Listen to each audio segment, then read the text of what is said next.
तो GNM nursing complete करने के बाद आप स्टाफ नर्स बन सकते हैं, नर्सिंग ऑफिसर बन सकते हैं। इसके अलावा और भी जॉब प्रोफाइल्स होती हैं, आप उन पर सेलेक्ट हो सकते हैं। नमस्कार साथियों, इस वीडियो में आप सभी का स्वागत है। आप देख रहे हैं राइट इन्फो का वीडियो। मैं हूं आपके साथी प्रदीप मौर्य और बात करने वाले हैं जीएनएम नर्सिंग के बाद क्या करें इसके बारे में। जीएनएम के बाद आप क्या क्या ऑप्शंस आपके पास रहते हैं ये हम आपको बताएंगे, बस आप वीडियो के एंड तक बने रहिए। जीएनएम के बाद जो जॉब हैं एंड जो कोर्सेज हैं और जो सैलरी है, हर एक चीज़ के बारे में बात करेंगे।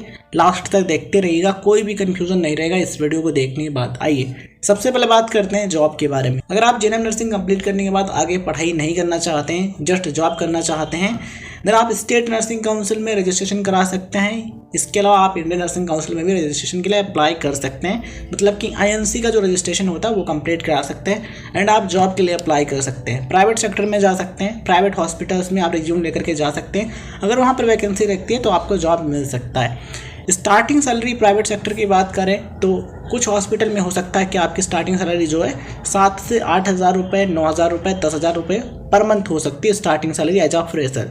कुछ हॉस्पिटल में हो सकता है कि स्टार्टिंग सैलरी आपकी 15,000 रुपये, 20,000 रुपये, 25,000 रुपये इस तरीके की भी हो सकती है। डिपेंड करता है कि हॉस्पिटल कहाँ पर है, कैसा हॉस्पिटल है। अगर बढ़िया हॉस्पिटल है तो स्टार्टिंग सैलरी भी ठीक ठाक आपकी होगी। ठीक है, एक्सपीरियंस होने के बाद जो सैलरी है वो आपकी बढ़ सकती है। बात करें गवर्नमेंट जॉब की, तो गवर्नमेंट जॉब के लिए आपको एग्ज़ाम देना होता है। एग्ज़ाम क्लियर करने के बाद आप नर्सिंग की फील्ड में जॉब प्रोफाइल हैं स्टाफ नर्स की या फिर नर्सिंग ऑफिसर की, आप उन पर सेलेक्ट हो सकते हैं। नर्सिंग ऑफिसर आप बन सकते हैं। ठीक है, तो नर्सिंग ऑफिसर बनने के लिए आपको कम से कम 2 साल का एक्सपीरियंस होना ज़रूरी है। इस चीज़ को आपको ध्यान रखना है। एंड जो अलग अलग वैकेंसी आती है, कहीं पर एक्सपीरियंस मांगा जाता है, कहीं पर नहीं मांगा जाता है, तो आप देख सकते हैं। और सेंट्रल लेवल का अगर आपको जॉब करना है देन आपको स्टेट नर्सिंग काउंसिल का जो रजिस्ट्रेशन है वो तो होना चाहिए। इसके अलावा आप इंडियन नर्सिंग काउंसिल का जो रजिस्ट्रेशन है आप उसके लिए भी अप्लाई कर सकते हैं। वो रजिस्ट्रेशन सर्टिफिकेट प्राप्त कर सकते हैं जिससे आपको कोई जॉब में प्रॉब्लम ना हो। ठीक है, अगर हम बात करें गवर्नमेंट सेक्टर जॉब की, तो गवर्नमेंट सेक्टर में देखो डिपेंड करेगा कि आप किस जॉब के लिए अप्लाई कर रहे हैं और वहाँ पर क्या सैलरी स्ट्रक्चर है। कुछ जॉब प्रोफाइल्स हो सकती हैं उन पर आपकी जो स्टार्टिंग सैलरी है 25 से 28,000 रुपये पर मंथ हो सकती है। एंड कुछ वैकेंसी आती हैं उनमें आपकी जो स्टार्टिंग सैलरी है 30 से 40,000 रुपये पर मंथ की हो सकती है एंड कुछ में थोड़ा सा ज़्यादा हो सकती है। एक्सपीरियंस होने पर जो सैलरी आपकी है 40,000, 50,000, 60,000, 80,000 रुपये, इससे ज़्यादा भी हो सकती है।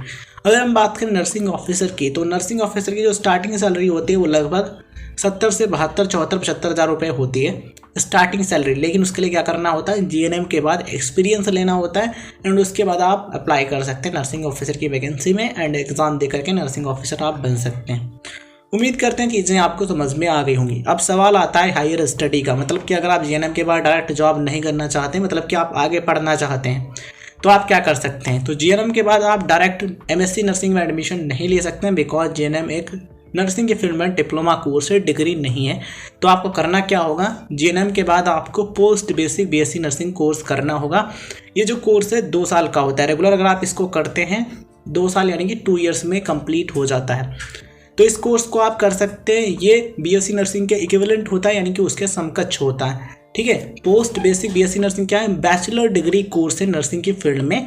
इसके बाद आप नर्सिंग की फील्ड में भी करियर बना सकते हैं, जिसमें देखो जहाँ पर बीएससी नर्सिंग या फिर पोस्ट बेसिक बीएससी नर्सिंग की रिक्वायरमेंट होती है आप उसमें अप्लाई कर सकते हैं, जॉब पा सकते हैं। इसके अलावा ग्रेजुएशन के स्तर पर यानी कि ग्रेजुएट लेवल पर जो एग्ज़ाम होते हैं आप उन सभी के लिए भी अप्लाई कर सकते हैं। जैसे कि आप UPSC civil services exam, IAS IPS वाला जो एग्ज़ाम है उसको भी आप दे सकते हैं। इसके अलावा एसएससी सीजीएल एग्ज़ाम दे सकते हैं, बैंक पीओ, बैंक क्लर्क, ठीक है, आईबीपीएस पीओ या फिर IBPS clerk, SBI clerk, SBI PO, ये एग्ज़ाम आप दे सकते हैं। रेलवे में जो आरआरबी एनटीपीसी का एग्ज़ाम होता है आप उसके लिए अप्लाई कर सकते हैं।